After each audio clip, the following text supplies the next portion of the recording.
दूसरा चेहरा, the darker self. बारिश की वो रात, और कमरे में फैली वो सन्नाटे भरी चीख।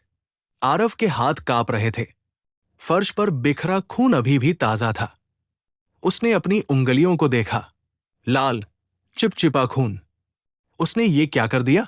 तभी पीछे से नैना की आवाज आई, कांपती हुई, टूटती हुई। आरव, ये तुमने क्या किया? तुम इतने निर्दयी कैसे हो सकते हो?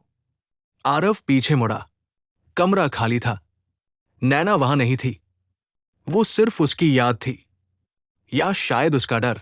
तभी कमरे के अंधेरे कोने से एक भारी, ठंडी आवाज गूंजी, डरो मत आरव, ये तुमने नहीं, मैंने किया है। आरव का शरीर पत्थर का हो गया, क्योंकि वो आवाज किसी अजनबी की नहीं थी। वो आवाज हूबहू आरव की थी। कुछ महीने पहले तक आरव एक ऐसा लड़का था जिसे भीड़ में कोई नोटिस भी नहीं करता। ऑफिस में लोग उसे दबाते, पड़ोसी उसका मजाक उड़ाते। वो एक ब्रोकन सोल था।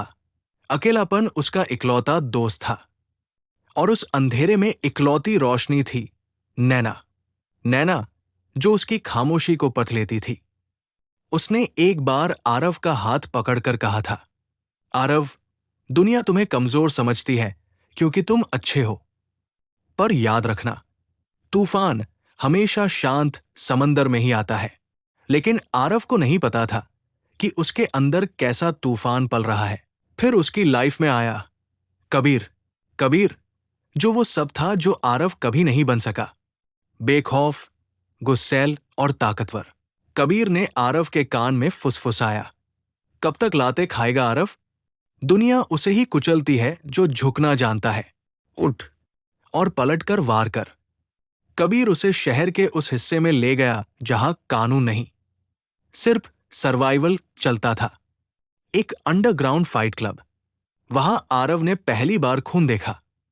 और उस रात, जब उसने अपना पहला पंच मारा, उसे दर्द नहीं हुआ, उसे सुकून मिला।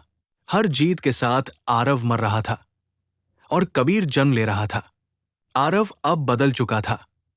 उसकी आंखों की मासूमियत गायब हो गई थी। अब वो ऑफिस में दबता नहीं था, बल्कि लोग उसके पास आने से कतराते थे। नैना परेशान थी। उसने आरव को रोका, आरव, तुम ये क्या कर रहे हो? तुम कबीर के साथ रहकर अपनी इंसानियत खो रहे हो। वो तुम्हें बर्बाद कर देगा। आरव ने सिर्फ एक ठंडी मुस्कान दी और कहा, कबीर ने मुझे जीना सिखाया है नैना।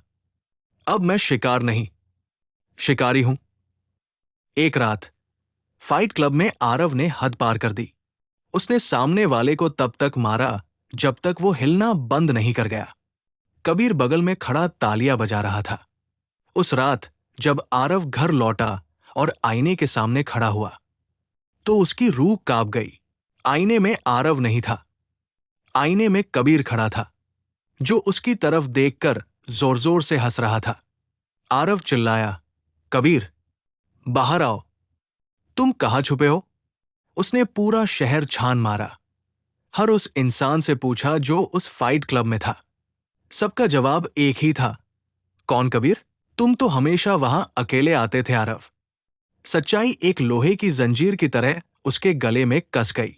कबीर कोई इंसान नहीं था। कबीर आरव की स्प्लिट पर्सनैलिटी। उसका वो गुस्सा, वो नफरत जो सालों से उसके अंदर दबी थी। उसने एक चेहरा ले लिया था। आरव जिसे अपना गुरु मान रहा था, वो दरअसल उसका अपना ही पागलपन था। आरव वापस उसी कमरे में खड़ा था। हाथ में चाकू था, सामने आईना था। कबीर की आवाज गूंजी, अगर मुझे मारोगे तो खुद भी मर जाओगे आरव। हम एक ही हैं। आरव की आंखों में आंसू थे, पर हाथ अब कांप नहीं रहे थे। उसने कहा, नैना ने सही कहा था, अंधेरे को खत्म नहीं किया जा सकता, उसे काबू करना पड़ता है। आज मैं तुझे खत्म नहीं करूंगा, आज मैं तुझे कैद करूंगा। एक जोरदार आवाज हुई, चाकक। आईना टूटकर चकनाचूर हो गया। कबीर का चेहरा हजार टुकड़ों में बिखर गया। कमरे में शांति छा गई। आरव जमीन पर बैठा था, लहूलुहान, थका हुआ, लेकिन आजाद। नैना ने पीछे से आकर उसके कंधे पर हाथ रखा। इस बार वो कोई वहम नहीं थी। उसने कहा, तुम जीत गए आरव। बाहर अभी भी बारिश हो रही थी, पर आरव के अंदर का तूफान अब थम चुका था। दुनिया का सबसे बड़ा डर मौत नहीं है।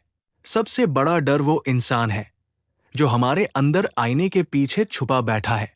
संभल कर रहिएगा, कहीं आपका दूसरा चेहरा बाहर ना आ जाए।